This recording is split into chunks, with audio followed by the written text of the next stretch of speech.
KPK menggeledah kantor Gubernur Provinsi Jawa Timur, termasuk ruangan Gubernur dan Wakil Gubernur Jawa Timur. Penggeledahan dilakukan untuk melengkapi bukti penyidikan kasus korupsi dana hibah yang menjerat pimpinan DPRD Jawa Timur. Informasi selengkapnya kami sudah bergabung bersama dengan jurnalis MGN. Ke informasi lain, pemirsa, dalam sidang perintangan penyidikan yang menjerat anak buah Sambo, ahli pidana material dan formil Mahrus Ali dari Universitas Islam Indonesia mengatakan tidak ada istilah justice collaborator dalam kasus pidana dengan unsur penyertaan atau ada tersangka lain yang turut serta dalam tindak pidana. Mahrus menambahkan dalam kasus dengan unsur turut serta, semua yang terlibat merupakan pelaku yang setara, tidak ada pelaku utama dan pelaku pembantu. Pernyataan Mahrus Ali ini terkait dengan status justice collaborator yang disandang salah satu anak buah Sambo. Sementara itu, mantan Wakaden B Biro Paminal Div Propampori AKBP Arif Rahman Arifin mengaku awalnya yakin Ferdi Sambo dan Putri Chandrawati jujur soal peristiwa yang menyebabkan Brigadir Yosua tewas. Di depan majelis hakim, Arif mengaku menerima informasi dari Ferdi Sambo saat di rumah Saguling, sesuai dengan skenario Sambo.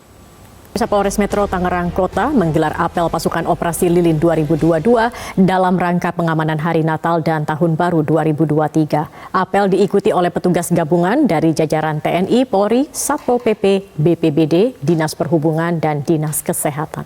Kementerian Pertanian terus menggelar program Upland untuk meningkatkan kesejahteraan petani Indonesia. Salah satu keberhasilan program Upland terlihat dari meningkatnya produktivitas petani kentang di Kabupaten Garut, Jawa Barat. Kementerian Pertanian menggelar perhelatan Perkebunan Indonesia Expo atau BUNEX 2022. Ajang ini digelar untuk memberi apresiasi pada sektor pertanian yang berhasil melewati masa krisis serta insan perkebunan. Pemirsa, isak tangis mewarnai pemakaman aktris senior Aminah Cendra Kasih.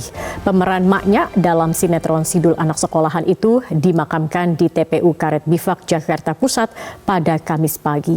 Aminah ditempatkan satu liang lahat dengan ibundanya yang juga aktris era 70-an, Mak Uwo. Pemirsa, rencana pencabutan PPKM di Indonesia digaungkan Presiden Joko Widodo. Hal ini mendapat reaksi berlawanan dari epidemiolog karena kondisi pandemi dinilai masih belum aman. Sementara itu, kasus COVID-19 di Tiongkok melonjak usai pemerintah Tiongkok menerapkan pelonggaran aturan kebijakan nol COVID-19, mulai dari pengujian massal rutin dihilangkan hingga karantina di rumah bagi pasien COVID-19 diperbolehkan. Kita ke informasi lain, pemirsa, Partai Hanura sebagai salah satu partai di Indonesia memberikan semangat kepada para kadernya menjelang pemilu 2024 yang dituangkan dalam perayaan ulang tahun ke-16 Partai Hanura. Kita ke informasi lain, pemirsa, pohon trem besi berukuran raksasa tumbang di Situbondo, Jawa Timur. Tumbangnya pohon raksasa menyebabkan jalur pantura di wilayah tersebut mengalami kemacetan parah. Gubernur Jawa Timur Kofifa Indar Parawansa membantah KPK menyita dokumen dari ruang kerjanya. Kofifa mengatakan KPK hanya mengambil flash disk dari ruang Sekda Prof Jawa Timur. Kita ke informasi lain, pemirsa, isak tangis mewarnai pemakaman aktris senior Aminah Cendra Kasih.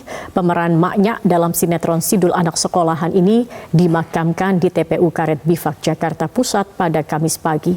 Aminah ditempatkan satu liang lahat dengan ibundanya yang juga merupakan aktris era 70-an, Mak.